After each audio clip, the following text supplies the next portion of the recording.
Voilà, écoutez, en tout cas, je suis vraiment heureux d'être avec vous ce soir. On va partager cette heure ensemble, un tout petit peu plus que cette heure. Si j'ai bien compris, ça va jusqu'à 21h30 maximum. On finira probablement un peu avant. Mais en tout cas, j'aimerais vous souhaiter vraiment la bienvenue à tous et à toutes. Euh, et je prie pour que cette soirée soit à la gloire de Dieu. Et justement, je vous propose peut-être de simplement commencer en priant. Et ensuite, j'expliquerai un petit peu comment on va procéder ce soir. Voilà, je vous propose de prier simplement. Père Céleste, merci pour le privilège que nous avons de pouvoir vivre ces temps grâce à la technique, de pouvoir être des quatre coins de la France et de pouvoir simplement étudier ta parole ensemble. C'est un privilège de pouvoir le faire en toute liberté, un privilège de pouvoir le faire ensemble. Seigneur, nous voulons te demander de conduire ces moments et que tu puisses te glorifier au travers de tout ce qui va être partagé dans cette soirée. Amen. Alors ce soir, je vous propose d'abord de lire le texte en entier, de lire tout le chapitre premier de Marc. Ensuite, il y aura un premier temps d'arrêt pour pouvoir simplement peut-être réagir à la première lecture. Ensuite, je commencerai un temps d'exposition plus sur la première séquence. On aura un deuxième temps de réaction. Et ensuite, j'aborderai la deuxième séquence. Il y aura de nouveau un temps de réaction. Et puis, j'aborderai la troisième séquence avec pour encore un dernier temps de réaction. Donc, on va couper un peu comme ça le- l'étude biblique de ce soir, ce qui vous permettra de réagir. Et donc, si vous avez une question qui émerge pendant que je suis dans la partie où j'expose, je vous propose de noter votre question et puis de la poser dans les temps où ce sera le moment de poser les questions. Ça va pour tout le monde? Ok.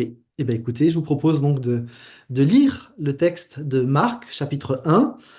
Vous pouvez prendre dans vos Bibles, si vous avez une Bible que vous préférez, sur l'écran s'affiche la Bible version du Semeur. C'est ainsi qu'a commencé la bonne nouvelle de Jésus-Christ, le Fils de Dieu. Selon ce qui est écrit dans le livre du prophète Ésaïe, j'enverrai mon messager devant toi, il te préparera le chemin. On entend la voix de quelqu'un qui crie dans le désert. Préparez le chemin pour le Seigneur. Faites-lui des sentiers droits. Jean parut, il baptisait dans le désert. En effet, il appelait les gens à se faire baptiser pour indiquer qu'ils changeaient de vie, afin de recevoir le pardon de leurs péchés. Tous les habitants de la Judée et de Jérusalem se rendaient auprès de lui. Ils se faisaient baptiser par lui dans le Jourdain en reconnaissant leurs péchés. Jean était vêtu d'un vêtement de poil de chameau maintenu autour de la taille par une ceinture de cuir. Il se nourrissait de sauterelles et de miel sauvage. Et voici le message qu'il proclamait. Après moi va venir quelqu'un qui est plus puissant que moi. Je ne suis pas digne de me baisser devant lui pour dénouer la lanière de ses sandales. Moi, je vous ai baptisé dans l'eau, mais lui, il vous baptisera dans le Saint-Esprit. Or, en ce temps-là, Jésus vint de Nazareth, un village de Galilée. Il fut baptisé par Jean dans le Jourdain. Au moment où il sortait de l'eau, il vit le ciel se déchirer et l'Esprit descendre sur lui comme une colombe. Une voix retentit alors du ciel. Tu es mon fils bien-aimé, tu fais toute ma joie. Aussitôt après, l'Esprit poussa Jésus dans le désert. Il y resta 40 jours et y fut tenté par Satan. Il était avec les bêtes sauvages et les anges le servaient. Lorsque Jean eut été arrêté, Jésus se rendit en Galilée. Il y prêcha la bonne nouvelle qui vient de Dieu. Il disait, le temps est accompli, le règne de Dieu est proche, changez et croyez à la bonne nouvelle. Un jour, comme il longeait le lac de Galilée, il vit Simon et André, son frère. Ils lançaient un filet dans le lac, car c'étaient des pêcheurs. Jésus leur dit, suivez-moi, et je ferai de vous des pêcheurs d'hommes. Ils abandonnèrent aussitôt leur filet et le suivirent. Poursuivant son chemin, il vit un peu plus loin Jacques, fils de Zébédée, et Jean, son frère. Eux aussi étaient dans leur barque et réparaient les filets. Aussitôt, il les appela. Ils laissèrent Zébédée, leur père, dans la barque avec ses ouvriers et suivirent Jésus.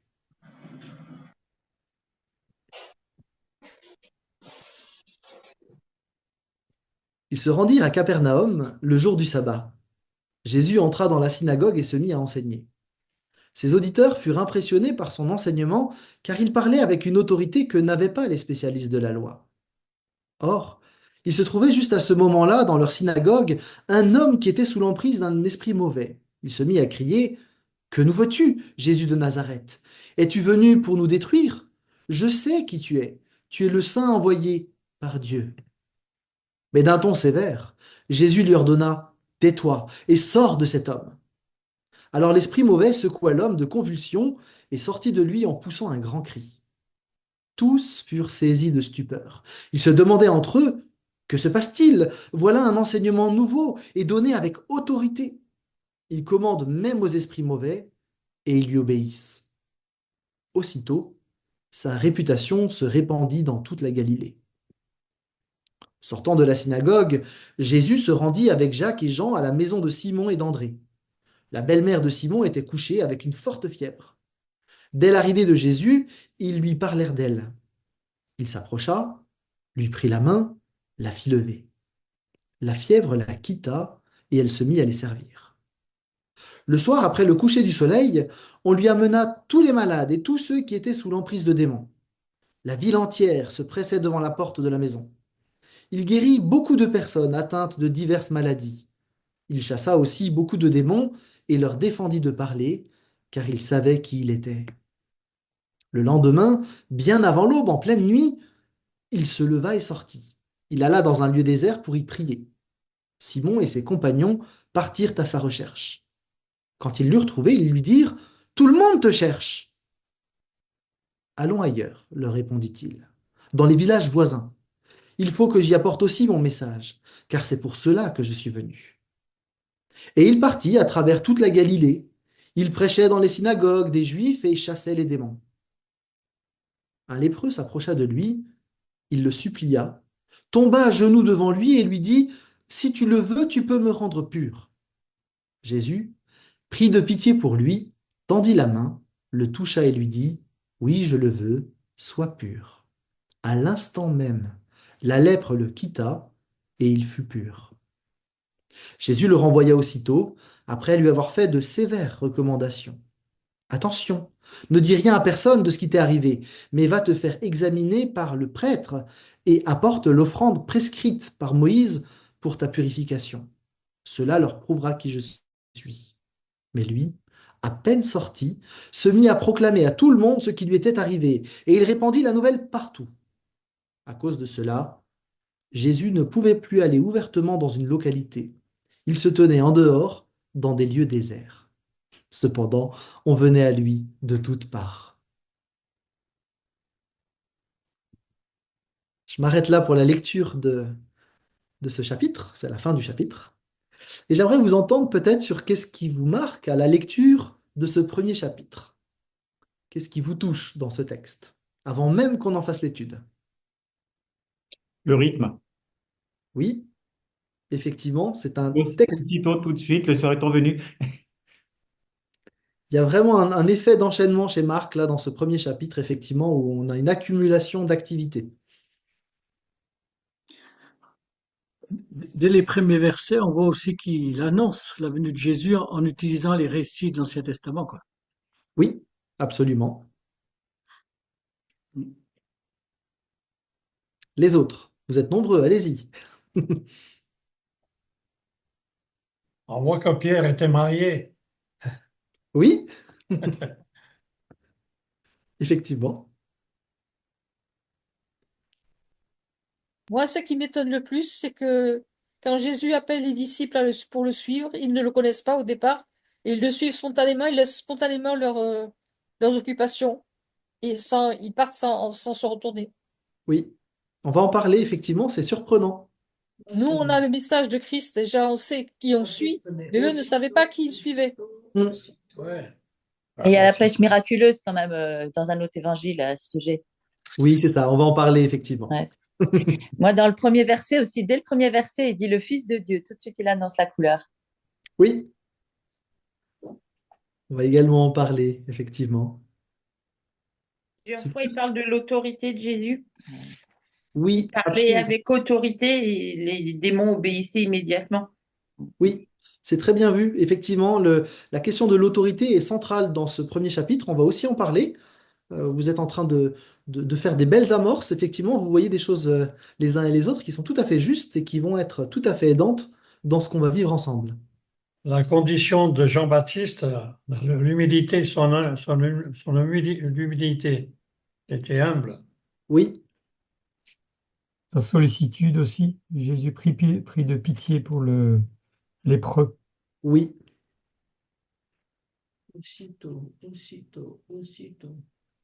C'est un texte très riche, hein. Mm.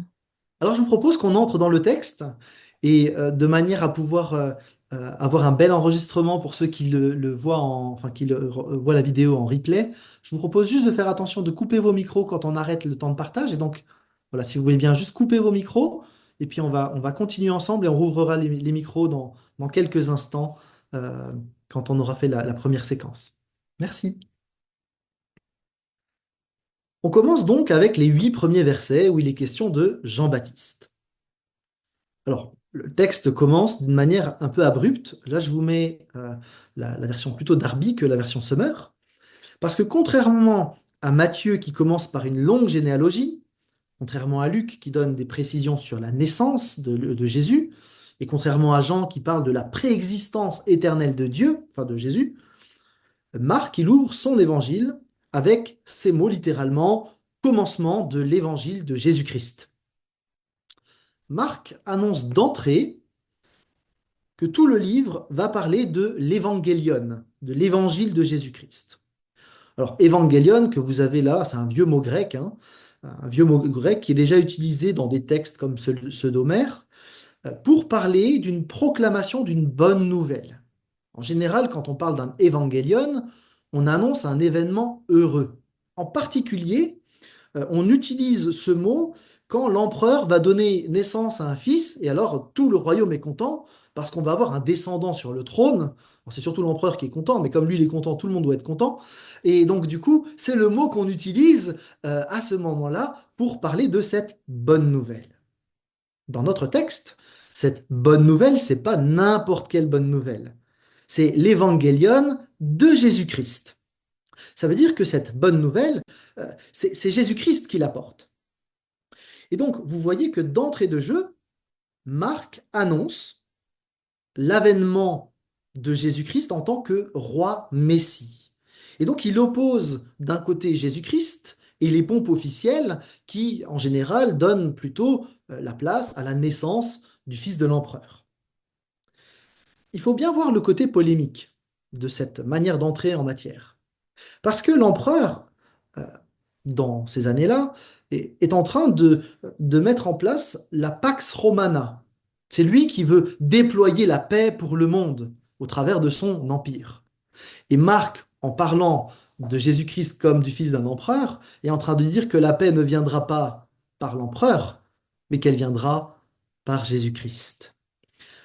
On a vu dans l'introduction que effectivement, euh, Jésus-Christ va apporter la paix à plein de personnes tout au long de l'évangile.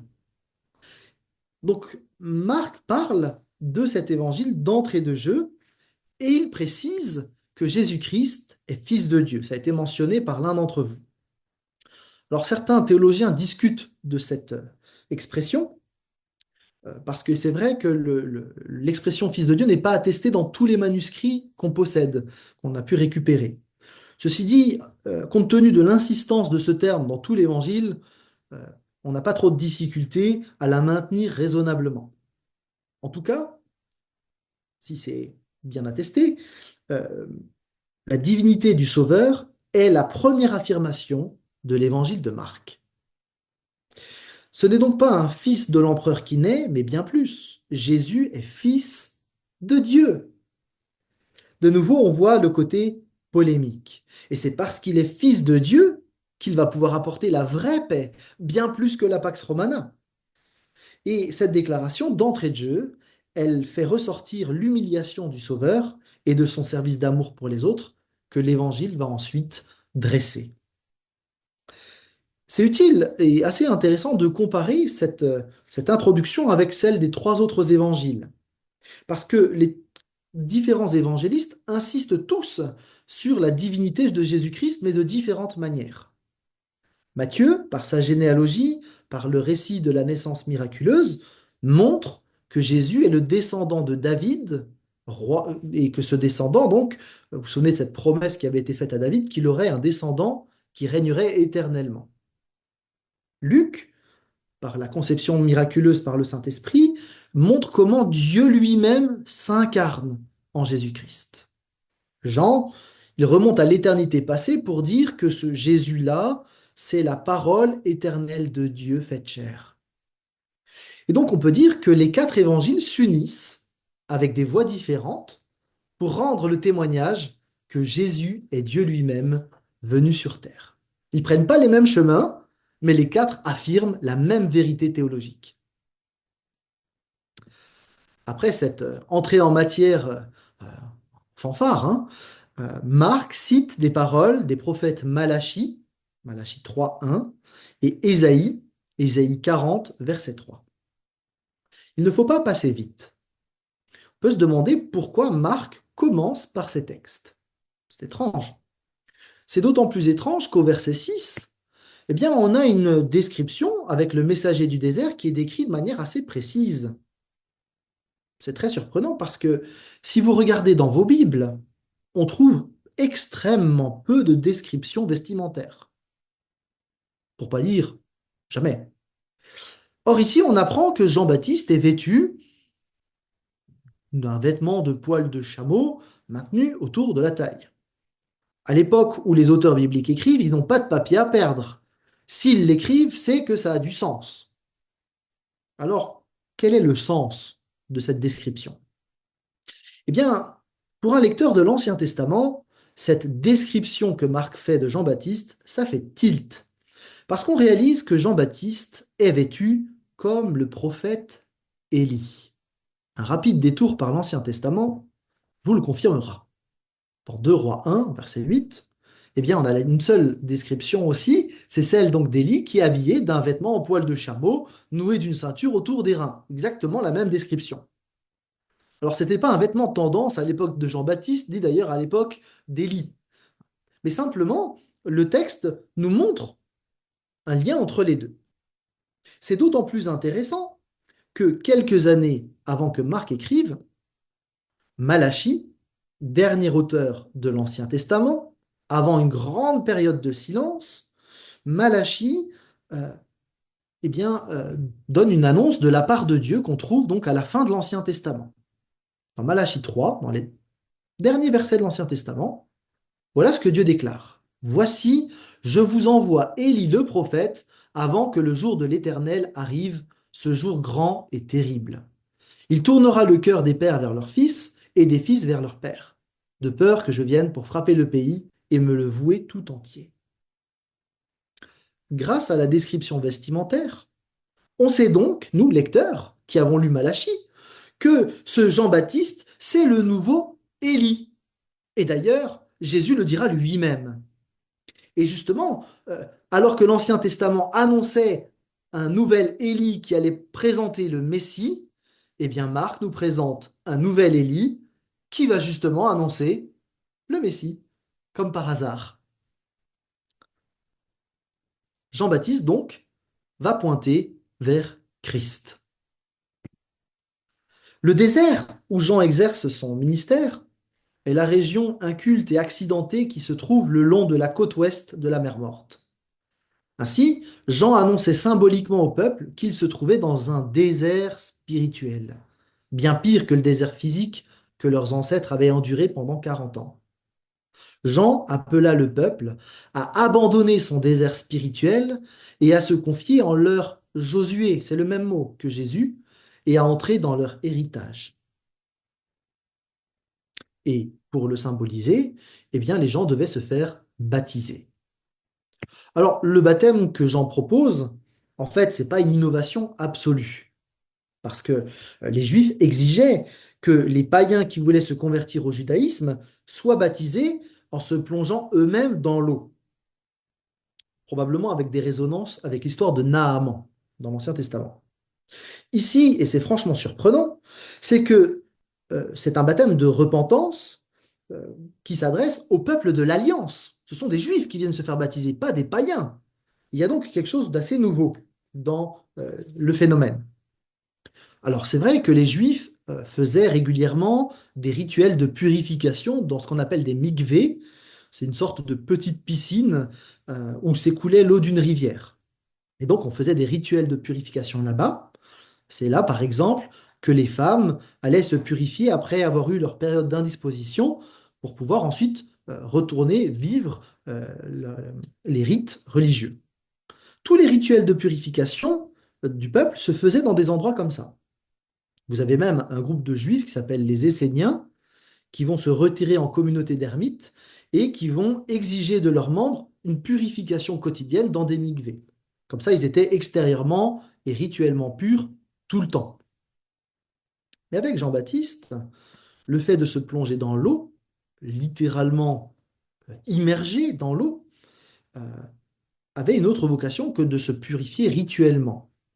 Il s'agissait là de se purifier de l'intérieur. Et c'était donc réservé à ceux des Juifs qui reconnaissaient ne pas être en règle vis-à-vis de Dieu. On peut dire que le baptême de Jean indiquait au moins quatre choses. D'abord une vraie repentance, un demi-tour radical, pas simplement un regret, mais véritablement une réorientation de vie. Parce que être plongé dans l'eau représentait quelque chose de la noyade, voire même de la mort de l'ancienne façon de vivre. Et donc, cette repentance, qui était symbolisée par le baptême, eh bien, était suivie d'une sortie de l'eau qui indiquait une volonté de vivre autrement à la suite de Dieu. C'était donc une décision de vivre une vie morale. Le baptême était aussi une demande du pardon des péchés. Ceux qui reconnaissaient leur tort, eh bien, faisaient ce geste en demandant à Dieu de les laver intérieurement. Il y avait donc une prière et c'était une manière de se préparer à, au pardon que Dieu allait accorder par le Messie. Troisièmement, le baptême était aussi un signe qui accompagnait donc la prière du baptisé qui voulait échapper à la colère à venir.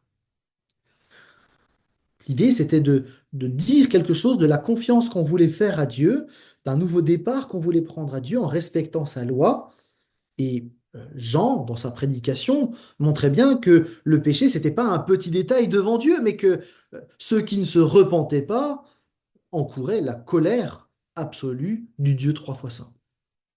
Enfin, le baptême était aussi la préparation à la venue du Messie, qui serait beaucoup plus grand que Jean-Baptiste. Il apporterait, lui, le baptême du Saint-Esprit, seul baptême capable de transformer l'intérieur d'une personne. Le baptême d'eau, en ce sens-là, n'est qu'un signe avant-coureur, un signe préparatoire, au temps de Jean, d'une réalité plus grande qui arrive et qui va purifier non seulement l'extérieur, mais qui va purifier l'intérieur de la personne et le transformer. Alors, au passage, mais je ne vais pas insister longtemps, on pourra en discuter si vous voulez tout à l'heure, il faut redire que le texte biblique utilise des expressions parallèles pour parler de la même réalité. J'ai parlé du baptême du Saint-Esprit ici. En fait, ces trois expressions sont les mêmes. On parle de conversion, de demi-tour vers le Père, qu'on parle de nouvelle naissance en Christ, ou qu'on parle de baptême de l'Esprit. Ces trois expressions reflètent une seule et même réalité, et on ne peut pas les séparer, sauf à couper la Trinité, ce qui serait une absurdité. Donc quand il est question de baptême de l'Esprit, on parle bien de conversion, de nouvelle naissance, et tout ça, ce n'est possible qu'en Christ, par l'Esprit, sous la volonté du Père. Il faut noter au verset 7 que Jean lui-même ne pardonnait les péchés de personne. Son rôle, c'était d'indiquer celui qui est plus puissant et dont la mission, précisément, va être de pardonner les péchés. Et donc tout le témoignage de Jean, il est centré sur celui qui va venir. Cette caractéristique de l'apparition du Messie qui allait purifier le peuple est en accord avec l'enseignement de l'Ancien Testament. Je vous ai mis quelques références. On peut lire celle d'Ésaïe 44. Je répandrai des eaux sur le sol altéré, j'en ferai ruisseler sur une terre aride. Oui, je répandrai mon esprit sur ta postérité et ma bénédiction sur ta progéniture. Ils germeront au milieu de l'herbage comme les peupliers près des cours d'eau. On a quelque chose de la vie qui est annoncé, de la transformation du cœur qui est annoncée. Et donc, tout en annonçant la messianité de celui qui allait venir, eh bien, Jean manifeste sa propre humilité en disant qu'il n'est pas digne de dénouer la lanière de ses sandales. C'était normalement le rôle d'un esclave. Or, Jean, qui est présenté comme un prophète authentique, est en train de dire que même lui qui est un prophète authentique, devant le Messie, il n'est même pas un esclave. Autrement dit, il est tellement plus grand que moi. Vous voyez bien que dans ce début de chapitre, Marc présente une bonne nouvelle, non pas de la naissance du fils de l'empereur, mais du fils de Dieu qui est bien plus important. Il est même plus important que le dernier prophète de l'Ancienne Alliance. Ce Messie tellement important arrive. Et justement, au verset 9, Jésus vint. Le lecteur est plutôt content parce qu'on a parlé de lui jusqu'à maintenant, et puis du coup, maintenant on le voit enfin apparaître. Alors il y a un truc très étrange. De nouveau, les auteurs bibliques n'ont pas de papier à perdre. Or, on nous dit d'où il vient ce Jésus. Le Messie vient de Galilée. Alors là, honnêtement, quand vous êtes juif, vous dites c'est pas possible. La Galilée, c'est le nord du pays, c'est un ensemble de montagnes comme ça. Et les gens qui viennent de Galilée, en général, on les prend pour des montagnards un peu étranges, hein. C'est des types un peu louches quand même, hein. Donc, on attendait un Messie royal, on l'attendait plutôt de Jérusalem, honnêtement, et le voilà qui vient, mais de Galilée. Ah oui, dis donc, c'est étrange. Donc, plutôt surprenant. Et Jésus se fait alors baptiser dans le Jourdain. Alors, soyons clairs, Jésus n'est pas venu pour confesser un quelconque péché personnel, il n'en a commis aucun. D'ailleurs, contrairement aux autres évangélistes, Marc ne rapporte pas le refus de Jean-Baptiste, hein. Marc montre simplement un Messie qui s'identifie à son peuple, qui s'abaisse pour s'identifier à la proclamation de Jean. Alors pour comprendre pourquoi euh, Jésus fait ça, il faut faire un lien entre le baptême de Jésus et le titre qui lui est donné au verset 1 et au verset 11, Fils de Dieu. Pourquoi? Eh bien parce que l'expression Fils de Dieu, c'est une expression qui existait déjà dans l'Ancien Testament. Dans l'Ancien Testament, le Fils de Dieu, c'est Israël. Vous avez là sous les yeux quelques références qui vous permettent de le constater. Et donc, en se faisant baptiser, ce Messie qu'on appelle Fils de Dieu est en train de prendre sur lui ce que Israël devrait faire dans son entièreté.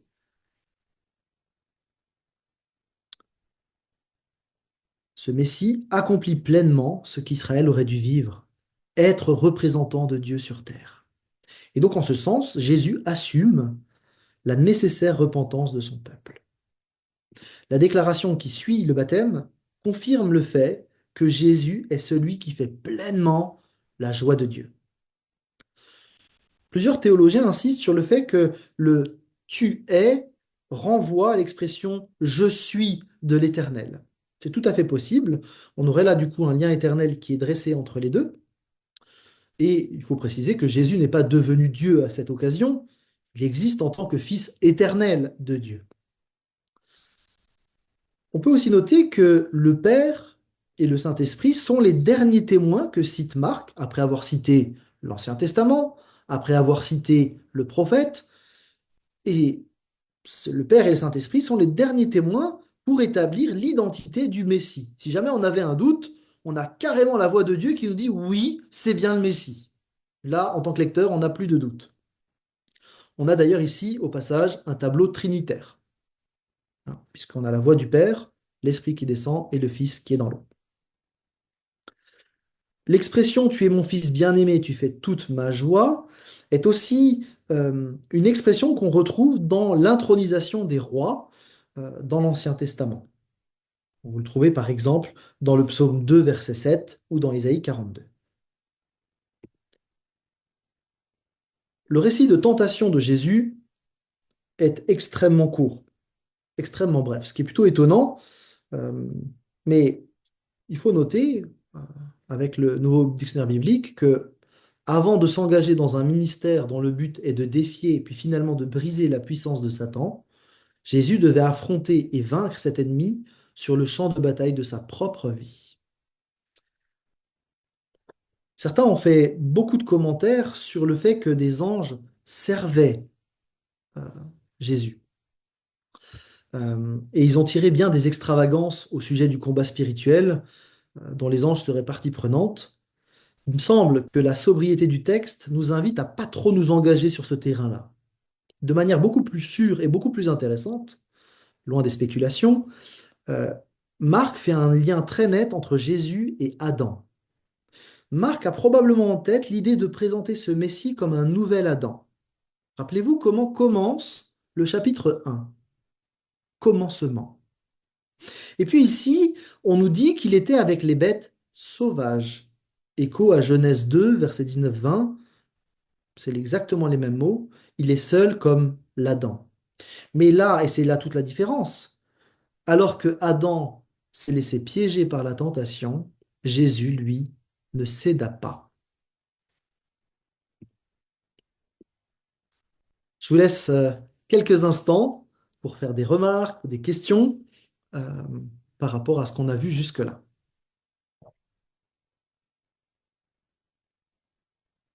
Allez-y, c'est le moment d'ouvrir vos micros. Et si vous avez des questions ou des remarques, n'hésitez surtout pas. Est-ce que ça va jusque-là? Oui. Eh oui. Je vais pas trop vite? Ouais, oui, oui, ça va. Moi, c'est vrai que c'est quand Dieu il appelle Israël mon premier-né. Enfin, le premier-né, c'est vrai que pourquoi il dit aussi le premier-né pour Jésus, du coup. Et en fait, l'expression premier-né, alors c'est vraiment l'expression qui est utilisée pour l'intronisation des rois particulièrement. Et donc, Ouais, les rois représentaient Israël et de la même manière, Jésus va représenter Israël. Donc, tu as vraiment un lien là qui se fait au travers des expressions qui sont utilisées dans le texte. et ouais, d'accord. Oui, Josué, j'ai vu ta main. Est-ce que tu allumes ton micro si tu veux qu'on t'entende?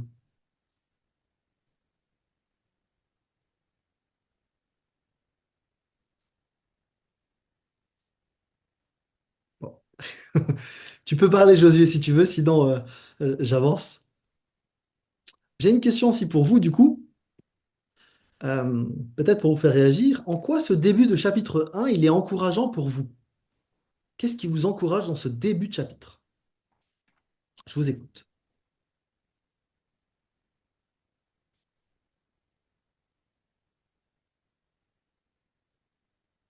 Moi, c'est l'authenticité du Seigneur qui est démontrée Mm, et celui sur lequel je m'appuie. mm. Merci. Pour moi, c'est la voix qui se fait entendre du ciel. Mhm. Il dit, tu es mon fils bien-aimé, en qui j'ai toute mon affection. Ouais. Parce que si je vais un petit peu plus loin, on entre dans cette affection en devenant des, en entrant dans la famille de Dieu. Mm, tout à fait. C'est lui qui nous baptise du Saint-Esprit. Oui.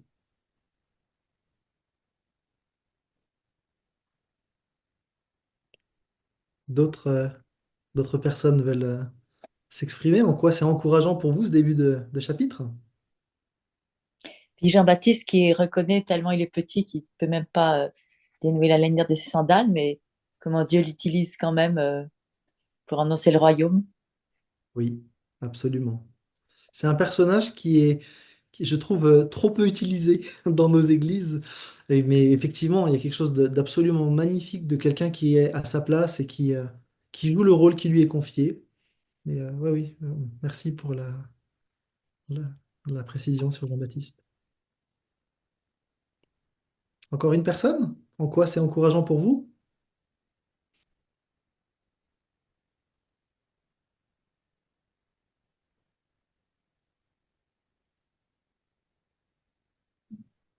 Je ne vais pas forcer. Alors, je continue tranquillement et je vous propose de regarder la séquence suivante. Dans la séquence suivante, euh, qui s'ouvre à partir du verset 14, elle va, en fait, là je vais m'arrêter d'abord jusqu'au verset 20, mais sachez que la séquence va aller en fait jusqu'au bout du chapitre 8, hein. Donc on a vraiment une séquence extrêmement longue qui s'ouvre de ce qu'on... dans certaines Bibles, vous avez un titre là, Ministère de Jésus en Galilée, notamment dans la Semeur, mais d'autres éditeurs font d'autres choix. Et donc dans ce début de ministère, euh, on va avoir différentes choses. D'abord, on apprend que Jean a été arrêté. Il est mis en prison et il va être en fait exécuté dans quelque temps par Hérode Antipas. Cette arrestation semble être le signal du lancement du ministère de Jésus chez Marc. L'expression "le temps est accompli" signifie qu'avec la venue de Jésus, Israël arrive à un moment décisif de son histoire. Son espérance est sur le point de se réaliser. Le Seigneur va intervenir. Il va établir son règne. Dit autrement, le temps d'attente est terminé. Le royaume si attendu est proche. Alors, à la lumière des prophéties de l'Ancien Testament, les Juifs attendaient qu'un futur royaume messianique soit établi sur terre. Et du coup, les auditeurs, quand ils entendent ça, ils comprennent bien de quoi parle Jésus. Enfin, ils comprennent bien. Ils comprennent qu'il y a un royaume qui doit venir, mais ils comprennent de travers le type de royaume qui va être établi. Mais à partir de là, Jésus va montrer qui il est lui-même. Et donc, dans les chapitres 1 à 5 de l'évangile de Marc, Jésus va faire beaucoup de choses pour apprendre au peuple qui il est. Il donne d'abord un message, et le professeur de prédication que je suis apprécie, c'est un message en 3 points, avec donc trois éléments forts. Le temps est accompli, dit autrement, le calendrier prophétique est arrivé, enfin, on arrive au terme de ce jour. Le royaume de Dieu est proche, le roi qui est présent fait l'offre du royaume, et donc on a une offre en bonne et due forme, et les gens peuvent y entrer, mais on peut aussi passer à côté. Et puis enfin, les hommes, les femmes sont appelés à se repentir et à croire la bonne nouvelle. Pour avoir le droit d'entrer dans ce royaume, ils devaient nécessairement se détourner de leurs péchés et accepter la bonne nouvelle concernant Jésus-Christ. Et justement, la suite du texte montre des gens qui entrent dans ce royaume. L'appel de Pierre, d'André, de Jacques et de Jean est étonnant. C'est étonnant parce qu'après toute cette présentation du Messie, on se retrouve face à un groupe de pécheurs. On est un peu dans le même contre-pied qu'on attendait le Messie qui venait de Jérusalem, qui vient de Galilée, et on aurait pu s'attendre à ce que des spécialistes de la loi, des sacrificateurs, des gens avec une certaine aura religieuse puissent être les premiers disciples. Ben là, ce sont des pécheurs. Alors, les pécheurs, ce sont des gens qui avaient une certaine spiritualité, en tout cas c'est comme ça qu'on les concevait à l'époque, mais quand même, c'est assez étrange que ce soit des pécheurs qui soient les premiers disciples. On est aussi surpris par la rapidité avec laquelle ces gens suivent Jésus.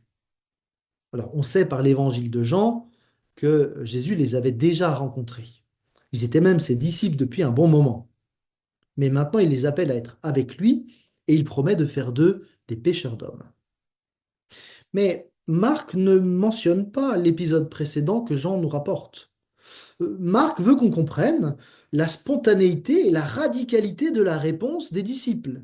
Jésus les appelle, aussitôt, ils renoncent à leur commerce lucratif pour le suivre. Leur obéissance, elle est spontanée, désintéressée et totale. Jésus appelle ses disciples donc à partager la bonne nouvelle, et ça demeure une mission essentielle pour nous qui sommes son peuple. Alors évidemment, ici, on a tout un jeu de mots autour de la pêche, et William MacDonald propose de faire un lien de correspondance de la manière suivante. Il dit, la pêche est un art, la recherche des âmes également. Elle exige de la patience. Il arrive aux pêcheurs de devoir attendre pendant des heures. Elle exige de l'adresse dans le lancer de l'hameçon, des leurres ou du filet. Elle exige du discernement et du bon sens pour pêcher là où se trouve le poisson. Elle exige de la persévérance. Un bon pêcheur ne se décourage pas facilement. Elle exige du calme. Alors, euh, on peut faire des liens effectivement avec la manière dont on peut annoncer l'évangile, avec patience, avec adresse, avec finesse, avec discernement aussi, avec persévérance et avec calme pour écouter ce que le Saint-Esprit, euh, être sensible à ce que le Saint-Esprit veut faire.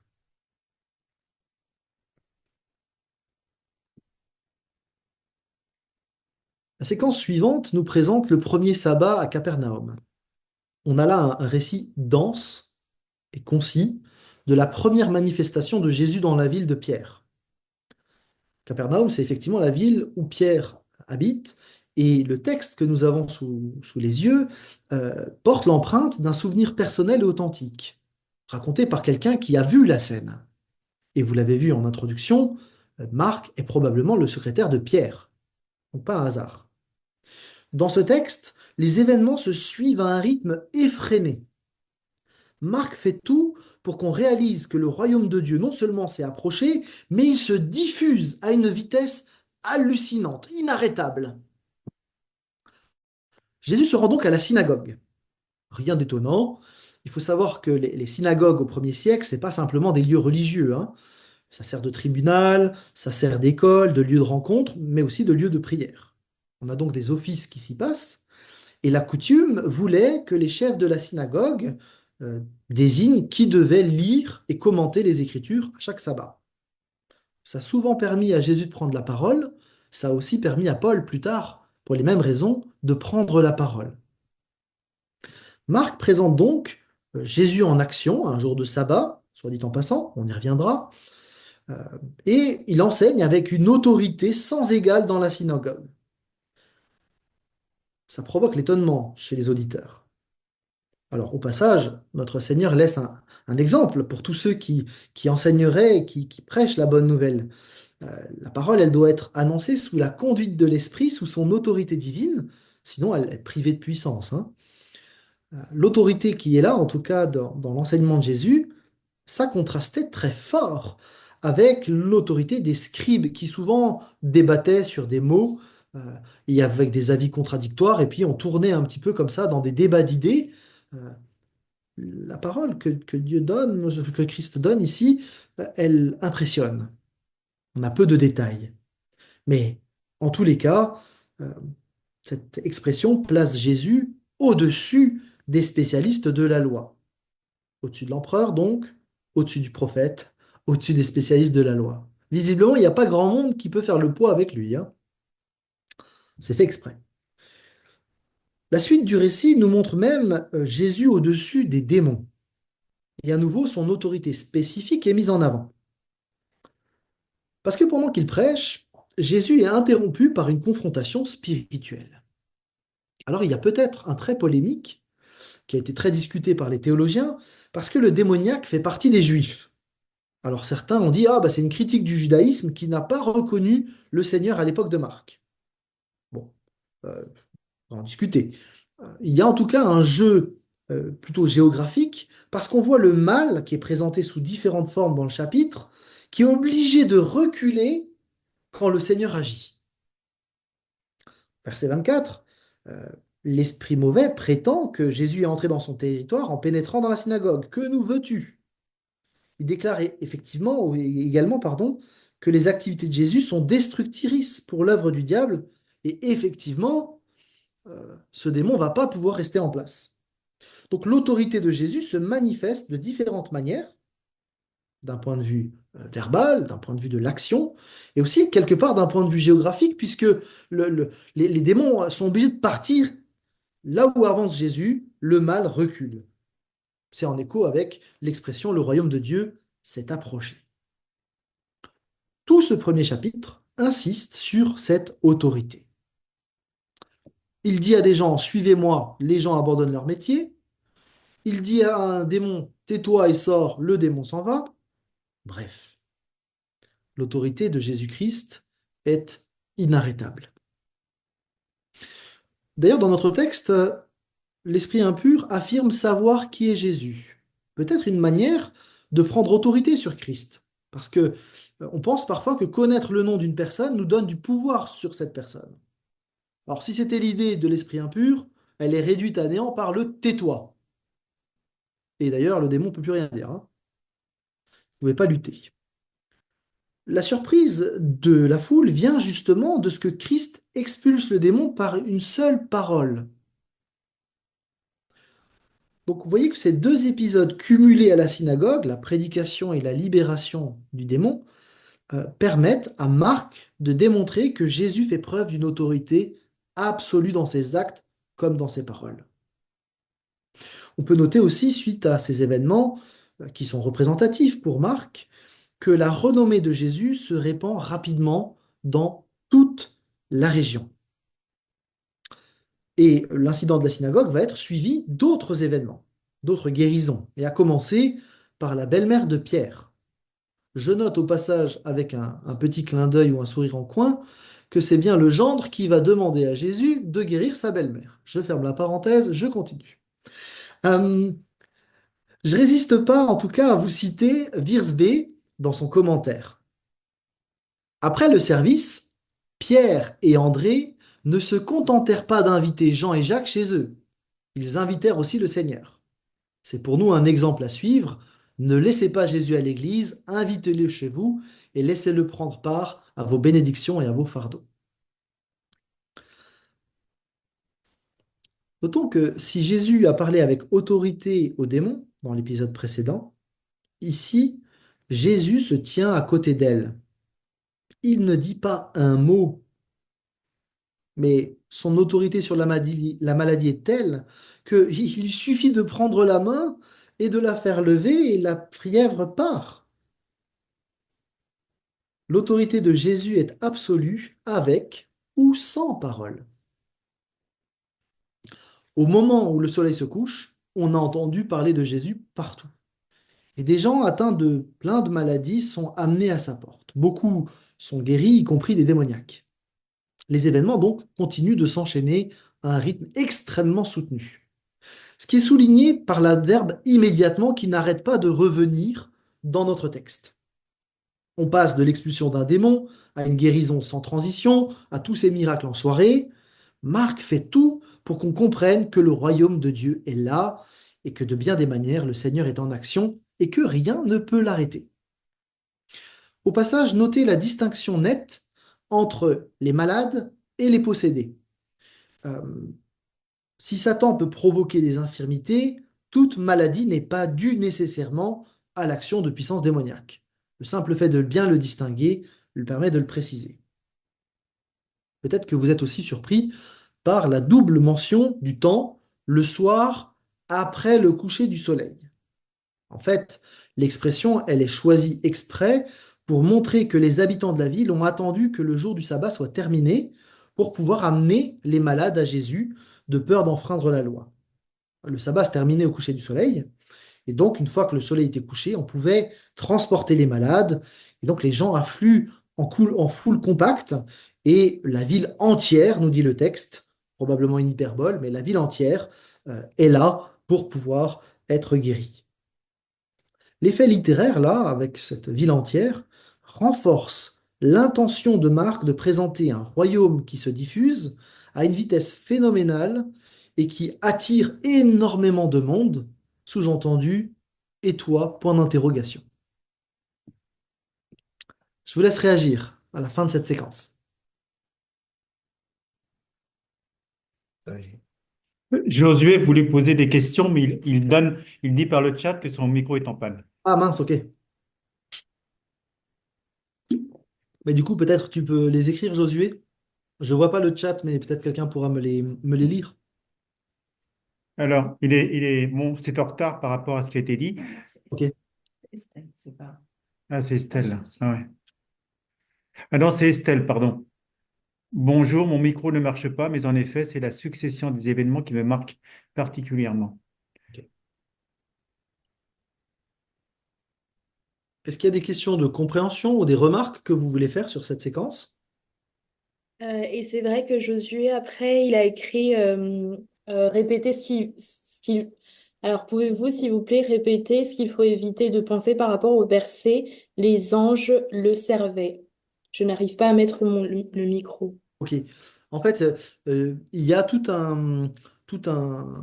un courant en fait qui, à un moment donné, a développé toute une pensée sur le fait qu'il y avait un combat spirituel particulier et que pour gagner le combat spirituel, il fallait que les anges nous servent, comme ils avaient servi Christ.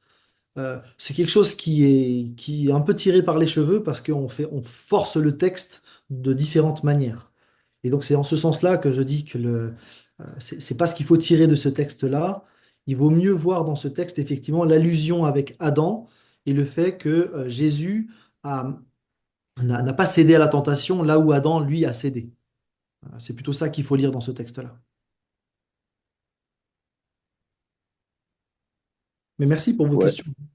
ouais, j'ai juste une autre question. Est-ce que c'est la première fois qu'il y a un démon qui est chassé comme ça d'une personne? Alors chez Marc, oui, très clairement.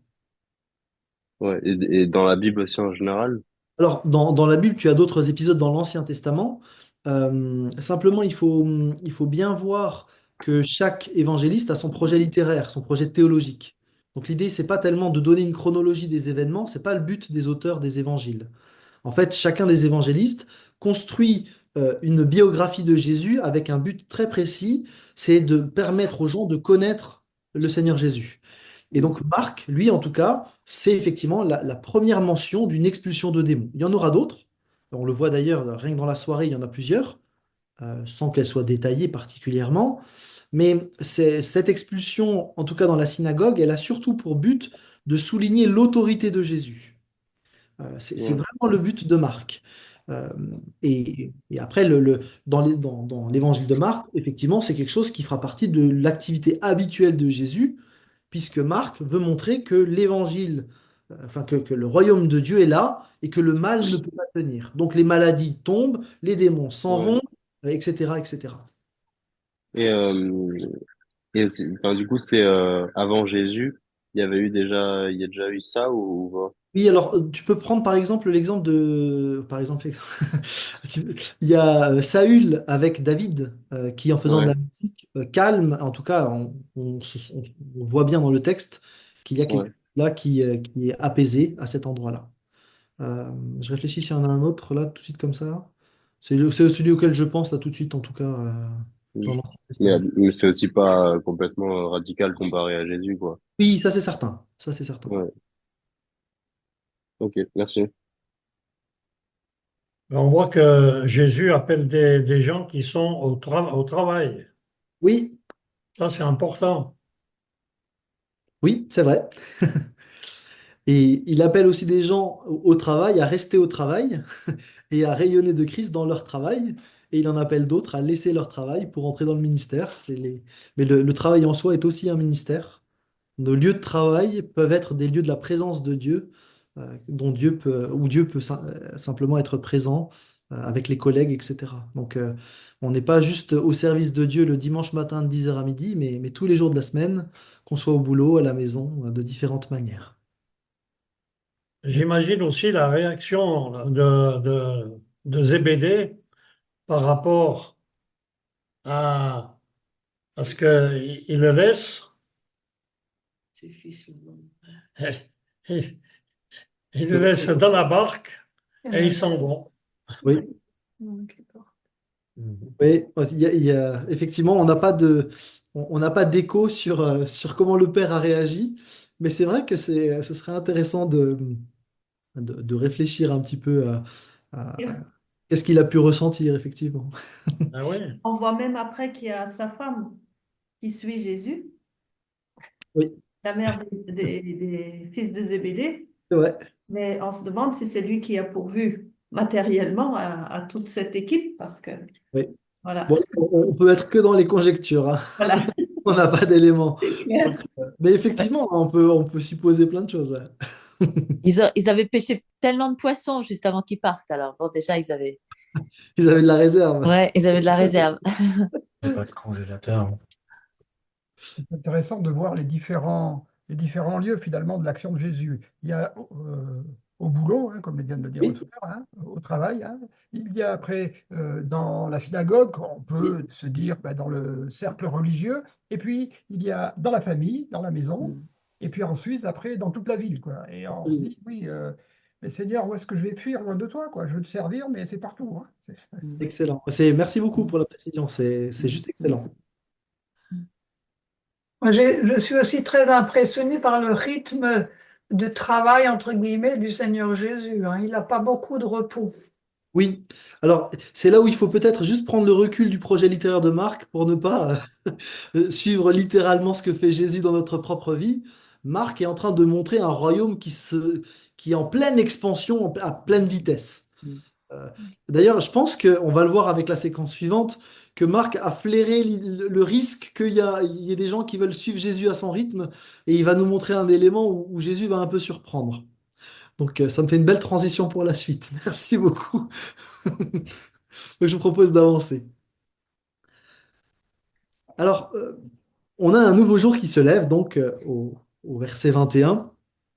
Alors, après la journée que Marc a décrit, on pourrait s'attendre à ce que Jésus fasse une grasse mat. Ce serait bien mérité quand même. Mais Jésus se lève tôt le matin, pendant qu'il faisait encore nuit, nous dit le texte.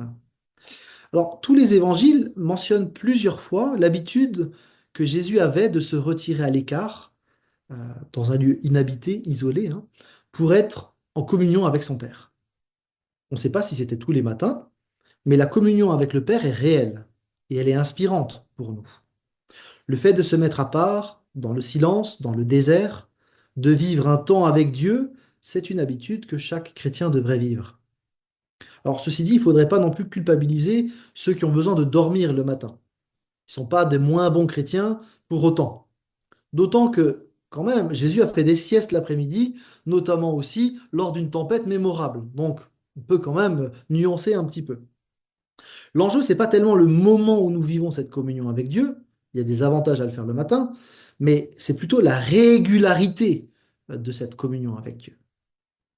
Dans son évangile, Marc présente Jésus seulement à trois occasions. Trois occasions, et à chaque fois, on se rend compte que non seulement ça lui redonne des forces, mais surtout, il y a une nouvelle orientation dans son ministère. C'est un indicateur que Marc met pour montrer des virages. Je vous invite à regarder de plus près les versets 36 à 37. Parce que pendant que Jésus est parti prier, les foules, elles reviennent à la maison de Simon pour trouver Jésus. Ils découvrent qu'il est parti euh, et on part donc à sa recherche. Littéralement, ils le traquèrent. Hein, donc, c'est le verset 36. Hein. Donc,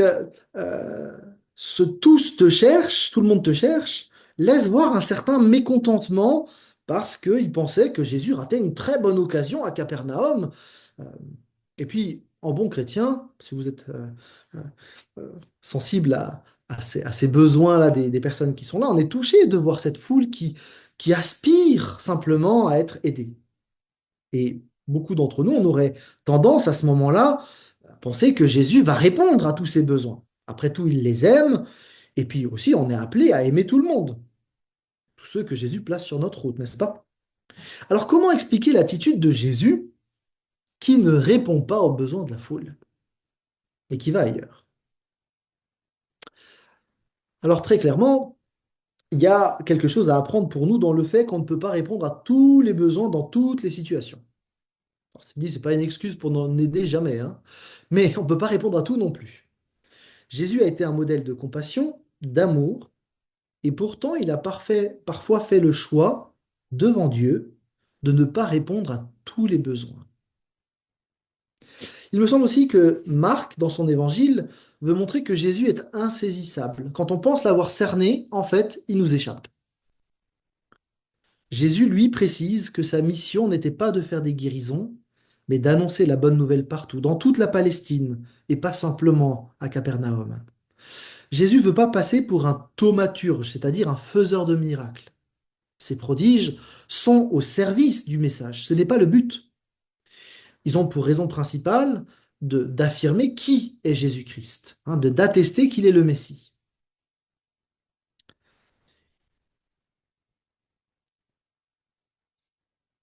dans, dans les accompagnements que je peux faire, notamment avec des personnes qui sont engagées dans le ministère, je note parfois qu'il y a des déséquilibres entre l'aide qui est apportée ici et là et le soin qui peut être apporté notamment à ses enfants ou à sa propre épouse ou son conjoint. J'ai aussi accompagné des célibataires qui prennent pas suffisamment soin d'eux alors qu'il y a un temps nécessaire pour construire et garder un réseau relationnel qui est extrêmement précieux pour ne pas vivre une vie de solitude souffrante quand ils ne sont plus au service.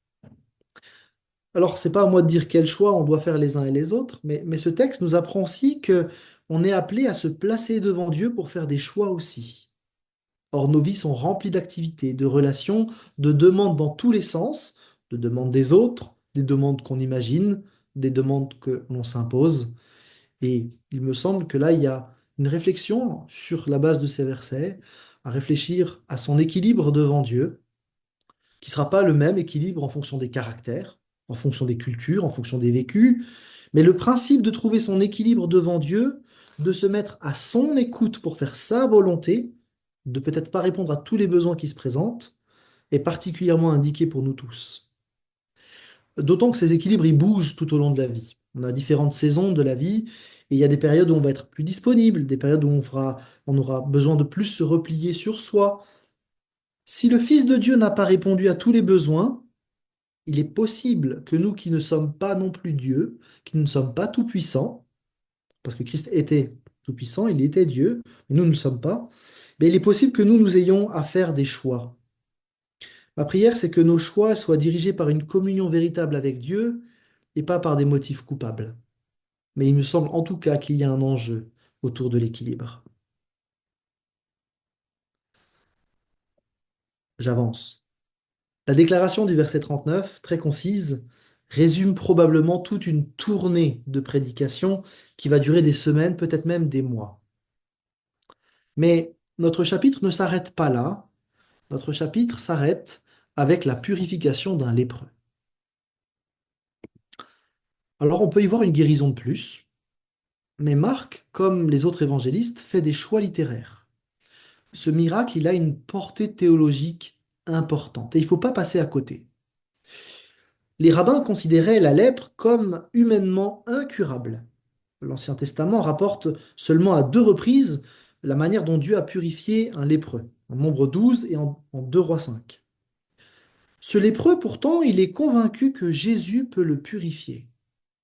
Sans présomption, si tu le veux, et sans douter de la capacité de Jésus, tu peux me rendre pur. Il va supplier humblement Jésus de le guérir. Et cette guérison, ça a été dit tout à l'heure, elle fait d'abord ressortir la compassion du Seigneur. Alfred Plummer disait, c'est à cause de sa compassion pour l'humanité que Jésus avait une main pour saisir cet homme. Compassion ou forte émotion.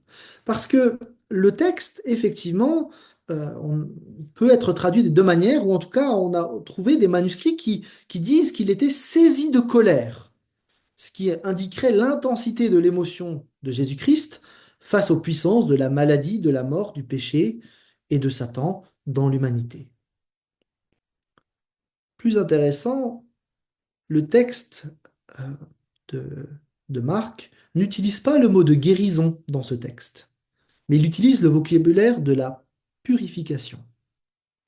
Il faut que nous, lecteurs, on comprenne bien que l'enjeu ici, c'est pas tellement la maladie en tant que telle, même si c'était une des maladies les plus redoutées de l'Antiquité, mais c'est l'impureté qui est visée, et c'est essentiel. Ce que Marc veut nous faire comprendre, c'est cette question de la pureté. Les lépreux, ils étaient considérés comme impurs, et parce qu'ils étaient impurs, ils étaient exclus de la société, et donc aussi du temple et de la présence de Dieu. Il était hors de question qu'une personne impure puisse s'approcher un tant soit peu de la présence de Dieu. Et évidemment, une personne qui touchait un lépreux était elle-même exclue de toute possibilité de faire des rites religieux, par mesure de précaution. Or Jésus, au contraire des rabbis, qui évitaient les lépreux par crainte de devenir impropres pour présider une cérémonie, Jésus lui tend la main et le touche volontairement. Ce qui est très étrange, c'est qu'au lieu de devenir impur, Jésus transmet sa pureté aux lépreux. Alors évidemment, il y a plus que la lèpre dans le texte. Marc présente le ministère de Jésus de manière programmatique. Il est en train d'annoncer que Jésus va s'occuper de l'impureté de l'humanité, humanité qui est représentée dans ce lépreux qui, comme par hasard, n'a pas de nom. Ça peut être vous, ça peut être moi. Jésus va prendre sur lui cette impureté, il va la saisir, mais l'impureté ne va pas le vaincre. C'est lui qui va vaincre l'impureté. Et vous comprenez bien de quoi Marc est en train de parler. Marc est en train de, de dresser, au travers de cette image de la pureté, il est en train de dresser un tableau qui annonce la croix. Le péché dont Christ va s'occuper, de la purification que Christ va opérer, et donc de la manière dont Christ va permettre à tous ceux qui se laissent saisir par Christ d'accéder à la présence de Dieu. En fait, la fin de ce chapitre, quand on y réfléchit, elle fait écho au début du chapitre. Parce que Jean baptisait dans le Jourdain pour signifier non la purification rituelle, mais la purification du cœur pour vivre en communion avec Dieu. Jean-Baptiste avait annoncé que quelqu'un de plus grand allait venir pour baptiser non dans l'eau, mais par l'Esprit, pour transformer les vies en les purifiant. Et en cette fin de chapitre, eh bien, on réalise au travers de la purification du lépreux que ce Jésus, précisément, il est en train de purifier ceux qui se tournent vers lui. En fait, vous avez tout le projet de Marc, de son évangile, dans ce chapitre.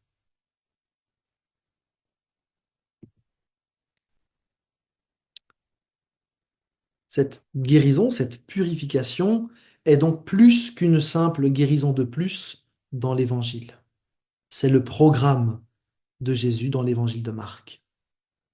Jésus prit de pitié pour lui, tendit la main, le toucha et lui dit: Oui, je le veux, sois pur.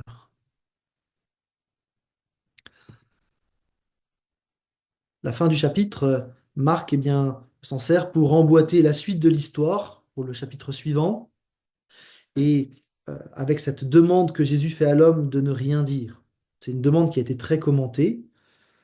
Certains prétendent que Marc a inséré ce commandement pour à garder le silence pour que une sorte de moyen littéraire pour expliquer la raison pour laquelle les Juifs n'ont pas reconnu Jésus.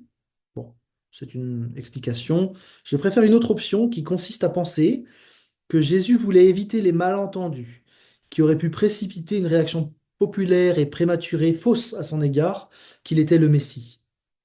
Et donc ce silence exigé est une manière de résister à la pression de la foule qui ont une certaine conception du Messie.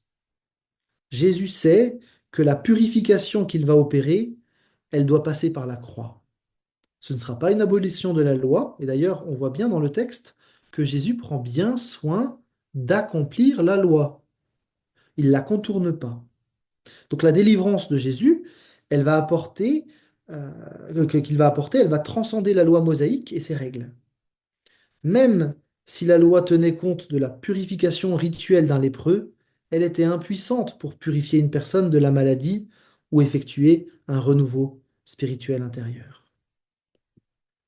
En tout cas, la désobéissance du lépreux a eu pour résultat que Jésus ne pouvait plus entrer dans une ville sans être assailli par ceux qui cherchaient à être guéris par lui. Et le ministère de Jésus dans son enseignement va être compromis à cet endroit. Du coup, Jésus va se mettre à l'écart en attendant que l'effet sensation retombe pour pouvoir à nouveau euh, entrer dans ces villes-là. Ouais, c'était une citation que je voulais vous donner tout à l'heure. Je l'ai lu, mais je l'ai pas noté.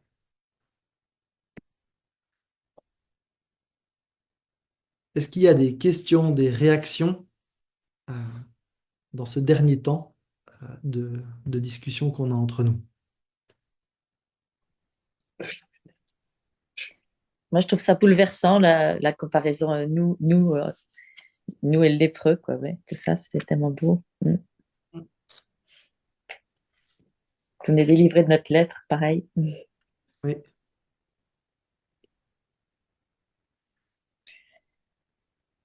Je m'étais jamais mis dans la peau du lépreux, même si c'est tout le message de Jésus, mais j'avais jamais compris ça. Ouais.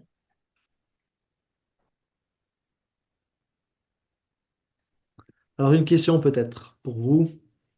si vous n'avez pas de réaction particulière. En une phrase, qu'est-ce que je retiens de ce chapitre pour moi-même? Je vous laisse quelques instants et puis peut-être à tour de rôle, on peut dire en une phrase, qu'est-ce qu'on retient les uns les autres? C'est riche comme chapitre, hein, donc il y a beaucoup de choses, mais peut-être une chose que vous retenez.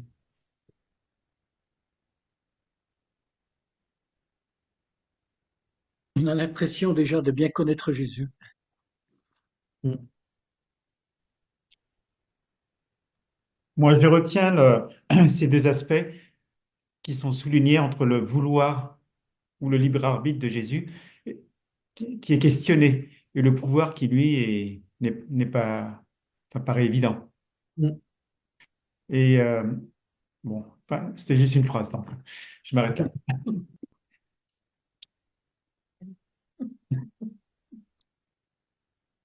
Moi, je retiens vraiment, je le veux, soit pur, quoi. Et c'est tellement beau, en fait. Mm.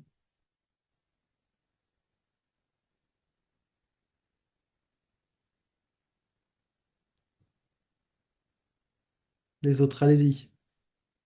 Dites-nous, qu'est-ce qui vous touche? C'est chouette de pouvoir partager ensemble comment le texte nous rejoint les uns les autres. Je retiens ce détail de la supériorité de Jésus à tous les niveaux. Comme tu disais, sur les rois, les prophètes, les chefs religieux, les démons, enfin, ça a toute puissance, en fait, ça. Ouais.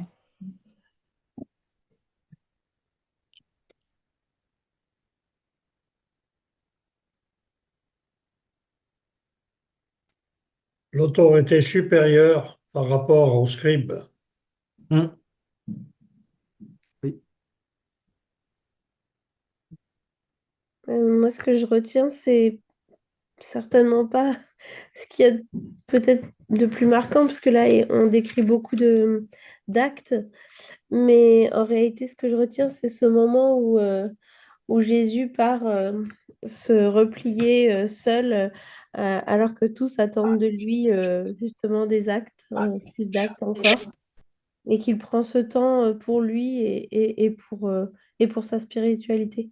Ce Mm. moment où, voilà, j'ai beau être débordée, il y a plein de choses à faire, mais moi, je m'accorde ça. Ouais. Merci pour ton partage. Et puis Jésus qui prend la main de la belle-mère de Pierre et la main du lépreux, Oui, hein, qui lui tend la main, donc c'est tout proche. oui. Il y a probablement un lien entre les deux textes qu'on pourrait travailler davantage, mais Mm. c'est clair qu'il y a les deux guérisons se font écho. Ouais. C'est bien vu, effectivement. Mm.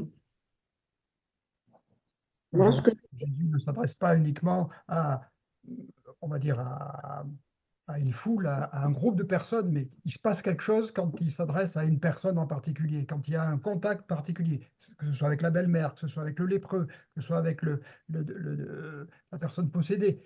C'est là qu'il se passe quelque chose. Et je retiens que ben, Jésus veut effectivement pas simplement donner un enseignement, on va dire, à la foule, mais me rencontrer là où je suis, quoi. Oui. c'est vrai que Jésus est toujours auprès de nous, mais je pense que moi, ce qui m'a fait tilt, c'est que on peut y demander, mais on doit y demander quelque chose de... On ne peut pas y demander n'importe quoi à Jésus. Il faut savoir quoi y demander. Il faut savoir quelque chose d'important. C'est pas n'importe quoi. Sinon, il peut Mhm. pas toujours faire. Enfin, pour moi, je le vois comme ça. J'entends, je me rends compte simplement dans le texte que le Seigneur répond aux attentes, en tout cas, il répond selon son bon vouloir, mais il fait attention aussi à des Mm. demandes Mm. qui auraient pu Mm. paraître à quelqu'un de dire, bah, un lépreux, il a aucune chance, c'est pas la peine de demander, quoi, hein. Donc, euh, Non, tout, c'est pas ça que je veux dire. Je veux dire qu'on doit faire attention à ce qu'on demande au Seigneur. On ne doit pas l'embêter pour n'importe quoi. On doit lui demander vraiment des choses qu'on a besoin, des choses. Pour moi, c'est ça. mhm. J'entends ce que vous dites. Il me semble qu'on peut le déranger. Oui. Moi, je me souviens trop de mon papa qui disait, oh, maintenant, je vais pas embêter Dieu pour ces petits trucs-là. Il a tellement de choses à faire, tellement des grandes choses. Mais je suis pas du tout d'accord. Heureusement qu'il veut s'occuper de tous les détails de notre vie, justement. C'est tellement merveilleux. Enfin, moi, c'est ce que j'ai compris quand j'ai rencontré Jésus, en tout cas. Bon, on va peut-être pas régler la question ce soir, mais en tout cas, il y a des sensibilités différentes. Ouais.